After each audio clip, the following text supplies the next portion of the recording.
Hello, everyone, and welcome to MyCHN podcast, Health Conversations Without Barriers. This is Mariela and the marketing team. Hi all, this is Olga. Hi, I'm Lulu. I'm Kristen. So thank you for joining us today. Today, we're going to talk about the 4 phases of our menstrual cycle. And before we dive in, let's talk about what our experiences are, what the knowledge that we might have of our periods. So I think that it's really important, and I wanted to bring up this topic because I feel like there's not enough knowledge, information out there about our female cycle. So usually we only talk about the 5-7 days that your period actually starts, but we don't really talk about all the other phases that our bodies go through in a whole month, so typically 28 days. And I think it's really important to talk about that because we have different symptoms during each stage, and we might not know why we have different feelings or different symptoms. And even I think it starts when you're like a teenager and you get your first period. You really don't know much about it. You kind of a little bit scared. And then what do you guys, how was your experience during like your teenage times? So what I do remember is that the beginning of maybe, I don't remember, I want to say 4th grade or 5th grade, they pulled us, they said all the girls were going this way, all the boys are going this way. They sat us down, we all watched a video, everybody was like, okay. And then they kind of explained what a period is, and then they passed around these little baggies with a tampon, a pad, some Midol, and then they were like, okay, everybody go back to class. So that was my initial being taught about my period. And then other than that, I had one conversation with my mom, and she's like, yeah, you'll bleed sometime soon. And then that was it. What about the rest of us? Yeah, for mine, it started around 4th grade. I was actually really excited. I didn't experience any pain or anything. My mom didn't really tell me much. She was just like, oh, it's your period. You'll get it now. I'm like, okay. But other than that, I just kind of had to do my own research on it. She wasn't really informative. My sister kind of told me a little bit more, but I had to teach myself how to use tampons, and I did my own research on what type of pads I wanted. I didn't really like the big ones. So that was kind of my experience with periods. I don't know about you guys, but in my family, they told me not to use periods because I was gonna lose my virginity. Not periods, Same I'm sorry. here. They told me not to use tampons. Not to use a tampon. Yeah. That was gonna take away my virginity, and they were freaked out when I said no. It's fine. Yeah. So yeah, I kind of had the same. My mom, she was very much so against tampons when she heard that I started using them because I played volleyball, and I was like, all the girls are using tampons, and I don't want to use pads. And then she was like, you're gonna get toxic shock. I'm like, oh my gosh, but I ignored it. So yeah. Yeah, I started using them because I wanted to go swimming. And this was in the summer of 6th grade. And I was like, I can't swim. I just can't with a pad on. So I was like, I asked my dad to go and buy them, which was a very awkward experience. And he did. My mom didn't like it, but I was like, I can't swim and I want to swim. And then I taught myself with the little paper that has all the diagrams, and it was a process. And I think I went through 3 before I finally got it. But that's how I just picked it up. Yeah, so I think everybody has their own experience, but overall, I think this is a little bit like a sensitive topic for all of us, and we might even feel a little bit ashamed. There's a little stigma around the whole period situation. So I think that we should start talking more about it and be open about it and learn more about our own period, our own bodies, and what we go through. So we don't have to feel ashamed. This is all natural. Our bodies pretty much producing can produce a whole new life, and we give birth to children, and all these stages are actually parts of our body getting ready to bear children. So I think there should be a little bit more respect to women and their period, and we shouldn't feel ashamed about something so natural. So that's why today we're gonna go over a little bit of the actual first stages of our periods, not just the 5-7 days that we talk about. And then we're also gonna see what are some recommendations and tips to support our body during these times. So, okay, so we have a little graph over here with uh, our menstrual cycle. So it actually goes for 28 days, and this is really, really individual. So this might not be the case for all the women. So everybody has different cycles, and somebody may have longer, somebody may have shorter, and these stages may vary, but it's more of general. So like we see, our menstruation is 5 to 7 days, and then there's 3 other stages, which is follicular stage, ovulation, and then luteal stage. So we're gonna go one by one, and then we'll see what we can learn from this. So first is the menstrual stage, is actually when you are bleeding. So there's different symptoms, and we all know, we all experience it, and it might be different for everybody, but pretty much it includes menstrual cramps, fatigue, headaches, migraines, mood swings, and it actually happens due to different hormonal changes in our bodies. So breast tenderness and swelling. So that's not something we should feel ashamed of, because their hormonal levels actually affect this mood swings. Do you guys get that, where you feel super irritated and annoyed, right? And it's like, what's going on? Yeah. So that's that. So how can you support yourself?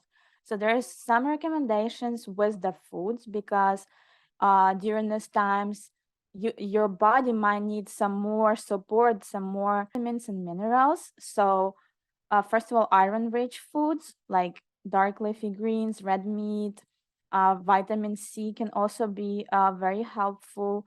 Magnesium rich foods such as nuts, seeds, and then vegetables, green vegetables. It can support muscle relaxation. Also, some herbal teas such as ginger, raspberry leaf tea can help with that. So physically, how we can support our body. Our body is already in stress during this phase, right? So we shouldn't stress ourselves with more like high impact workouts. So stick to yoga, walking, stretching, nothing too crazy, because your body is already in stress. So keep that in mind. Then we move into the follicular phase, and this is what the phase between your menstruation and your ovulation. So this stage is when we actually feel more energy, and this is when we can be more social. We feel like we can take on the world, right? So there is another principle I've heard on TikTok, actually. It's called cycle syncing. So depending on like knowing your phase and then doing those activities. So for example, if you have some, something that you want to achieve at work or something to complete, maybe follicular phase would be the best, because you feel like you have more energy, and that's it's something physical, but it can help us with our lives. And I think like really syncing up your period is important. So during this, you have increased energy and creativity.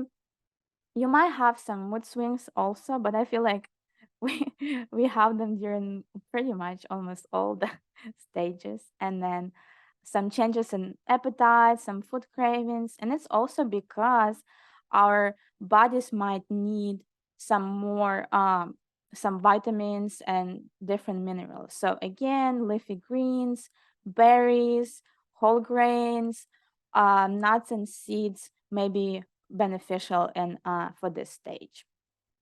And then this is actually when you can do the high intensity workouts. You feel more energy, so this is a good time to build your muscle if you trying to exercise, and some cardio may be also beneficial.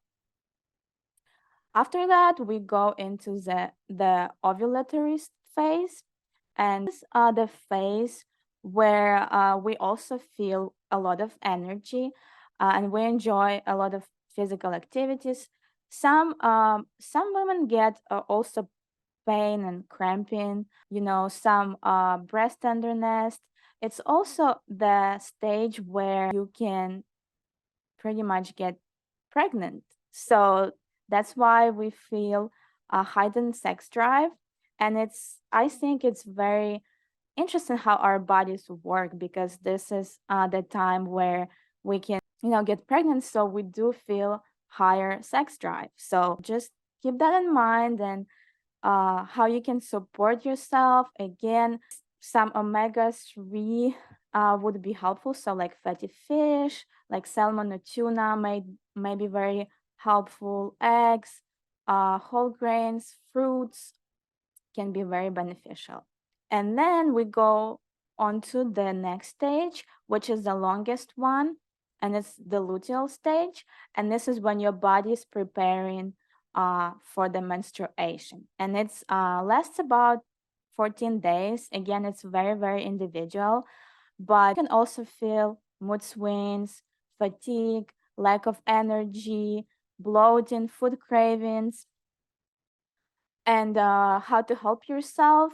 So actually, dark chocolate might be very beneficial during this time. So if you have chocolate cravings, don't feel bad, because your body might actually need it. Yeah, go ahead, Maria. So actually, you guys will know a little bit more about how to check if you have a sex hormone imbalance. And when you do have a sex hormone imbalance, that means that two hormones, estrogen and progesterone, that means that they're supposed to be yin and yang, right? So they're supposed to exactly balance each other. And one of the things that the kind of kicks them out of balance is when you eat milk chocolate. You need dark chocolate. So when you said that, I was like, yeah, so dark chocolate helps, but anything of the ones that taste really good, no. So because it has too much sugar. So do you guys feel like during luteal stage you have more cravings? So for me, when I actually have like my menstruation, my menstrual phase, I don't crave and like I'm good. I don't feel like I want chocolate, right? But I feel like the luteal phase is when I have more cravings, and I feel very annoyed. And I think there's maybe some misconception that's when you have your menstruation, oh, like you need chocolate. But actually, no, it's before that. For me, it's that way. How do you guys have that? Or? Yeah, I can agree. Like I used to say when I was in high school, like if you see me eating craving a lot of like peanut butter or like chocolate, I knew that I was about to start my period. So it was always like I was always craving a lot of things before my period. And then when my period came, I was fine. Yeah, I'm same. My cravings vary. Usually it's fried food or something really unhealthy because my diet's kind of the same with fish and rice. But when I'm craving like really weird things that are outside of my diet, I know it's coming. Yeah, there is definitely misconceptions, because I feel like probably even men, they think, oh, you're on your period, here's some chocolate. But no, this is that doesn't work like that. So that's why we need to learn about our bodies and then educate others about this. I want stuff like cheese. like Mm-hmm. things that have cheese. And that's how I know. Or like sometimes I know it's coming close because I'm like, ooh, like a milkshake sounds like and I've noticed it's like something that has to have dairy. Um, but also it's because your body needs the calcium. So when you're having like when you want something that it has dairy, it's because your body's like, give me calcium. Like give me that vitamin D. So it's like that's what.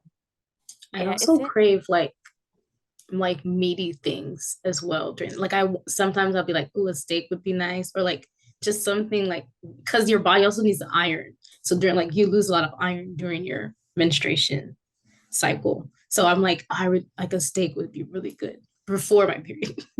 Yeah. Mm-hmm. Yeah, so it's very interesting. Like our bodies kind of give us signs, and these cravings are signs that you're needing some kind of, vitamins or minerals that you may be lacking, and it gives us those signs as cravings. So luteal phase, also try to keep it very low, relax, do some yoga, some stretching. Don't get too crazy with the workouts during this time. Again, not to give yourself some extra stress. But this is the last stage, and then it goes back to the menstrual, and then we go over it again every month, right? Um, so what do you guys think? I'm gonna put our graph back and see, so we can really, really remember our stages and know um what's going on with our bodies. So what do you guys think about the cycle syncing? Do you think that would be beneficial? I think it would be beneficial. And I'm kind of not ashamed to say this, but I would say that sometimes I don't, I should know more about my like reproductive health and like my period, but I can't believe that I already entered my 30s and I'm learning new things. Like you would think that by that age you know a little bit more. Um, but I also know that, you know, more information is more available out there now. So we know more than what our moms knew, than what our grandmas knew. So our grandmas, like, I'm thinking like, since first of all, a lot of women they would not let them be as educated as men. So maybe the myths was the way that they would try to take care of themselves, right? Mhm. But yeah, this would be awesome if I knew exactly where I'm gonna be more productive, but that could also make me be a bit lazy, like, nah, this is not the time. Let's wait 2 more days. Yeah, and it's funny that most of these I personally learned from TikTok, and I feel like we should learn this at school, right? But yeah, TikTok might be helpful sometimes. So yeah, I think cycle syncing could be very, very beneficial. So for myself, I learned, so in between my menstruation and my luteal phase. So this is the time I'm the most active, the most creative, the most social. This is probably the best time of the month. And then luteal phase and the menstruation is actually when you're a little bit low. You don't have that much energy. So try to, sync your activities according to that. And I think that will be helpful with, our health, like physical and mental health also. Because putting too much stress on yourself when you are not feeling that, active and energetic can be stress. So, I was also gonna say that I know for a lot of like maybe like older women trying to get pregnant, they don't really teach you this in like when you're younger in school, but if you are really trying to get pregnant, you should be having more sexual activities towards your ovulation, because that's really the only time those like 5 to 7 days, I think it is the only time that you have to get pregnant. Like after that, you have a lesser chance. And that's something they don't teach you. So a lot of women might feel like, why isn't it happening? And it might just be that you're just, for lack of a better word, you might not be having sex at the right time. You just have to, you just need to like push it either forward or back. And I think it's something that either you talk to your doctor about, or you also just take into account and like do the, if you have like a period tracker, which is something I have as well, to like look, sometimes it'll tell you this is when you're gonna ovulate, and then your menstruation cycle is soon, or this is your luteal stage. So yeah. Another thing, and maybe this could be another podcast, but one thing that they don't really teach you is that you do have a certain amount of eggs. And then once you get to, I think, I'll be honest, I believe that after 25, you start producing less eggs. So yes, you can freeze them, but let's be honest, like not everyone has like $10,000-$15,000 to do that. So I think that they don't teach you that, hey, you need to start watching out after a certain age and start proactively planning if you do want to, have a family.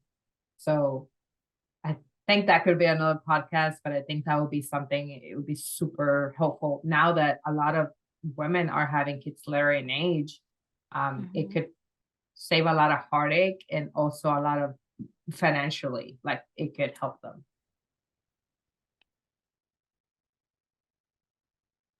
Sorry.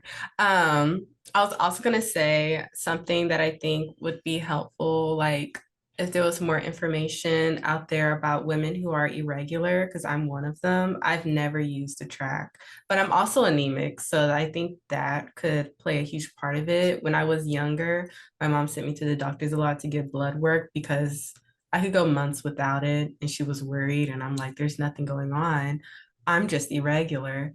So I think if there was more information out there for women, just for us to get help, because, I'm 26 now and it's still like irregular. So I don't know. I am actually the same way, though I didn't know it earlier on because I did start out regular. So when I first started, I started out regular, and I just noticed like for a couple months, it just was like nothing was happening. So I told my mom, we went to the doctor, but she didn't want me to go on birth control, which was also part of my personal decision. But I think the best in that kind of scenario, the best thing would be like talking to your doctor, talking to your provider. And then the only reason why I started to track it is just because it's for personal reasons. Like I was like, okay, this month I probably am not gonna have it, or I may have it. And then I'm like, oh, okay, I had it, if I can track it. So I can, like, the next time I go to the doctor, they know as well. But yeah. Yeah, like I said, it's very, very individual, and you just kind of have to learn your body and, kind of track your own symptoms and see. And if you do think, it's not regular for you, then yeah, visiting a provider would be probably the right choice. There was one more thing I wanted to say as well. If there's like, and I think I saw this on TikTok as well. If you think that there's like a symptom that you're having that's a little different from others, it's okay to want to push it off. But if you think if it's like strange and it's like worrying you, talk to your doctor. So like I'll give a personal example. My cramps when I was young, well, sometimes they still happen now. My cramps when I was younger were like terrible. Like I could not physically do anything. I would go days without being in school, like when I was on my period, just because I could not do anything. And that's not that's not a normal thing. So that's something. So if you feel that something is wrong, but you're like, and it also happened to my mom, but she was like, oh, since it happened to me, it might happen to you too. So it's gonna be normal. It's not normal. So if you feel like something is wrong, it's always okay to go and like talk to your doctor. Yeah, this is a good idea. this is a good topic for the next podcast, and we might bring in a women health provider to help us maybe talk about some irregularities or some, symptoms that might, be not so normal, so you can know and, track your own cycle. So thank you for joining us today, and just stay tuned for the next one. We'll be having more podcasts related to the topic of women's health. So don't forget to demonstrate your love by sharing this podcast with your friends or family, and or give us a review on Spotify and iTunes. Until next time, goodbye.